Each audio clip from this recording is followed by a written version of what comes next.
तर जीवन सार्थक होते. जेव्हा प्रत्येक जण आनंदी असतो तेव्हा आयुष्य सुंदर असते.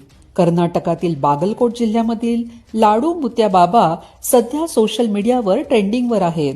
त्यांच्या फॅनच्या चमत्कारिक कृत्याने भाविक त्यांचा आशीर्वाद घेण्यासाठी रांगा लावताना दिसत आहेत. ते फॅन बाबा म्हणूनही आता प्रसिद्धीच्या झोतात आले आहेत. त्यांच्या फॅनच्या चमत्कारिक कृत्याचे सोशल मीडियावर अनेक व्हिडिओ रील्स व्हायरल होताना दिसत आहेत. एका कार्यक्रमादरम्यान त्यांनी भाविकाच्या घरातील जोरात सुरू असलेला फॅन हाताने थांबवून भाविकाला आशीर्वाद दिला होता. त्यानंतर या बाबाची सोशल मीडियावर चर्चा होऊ लागली.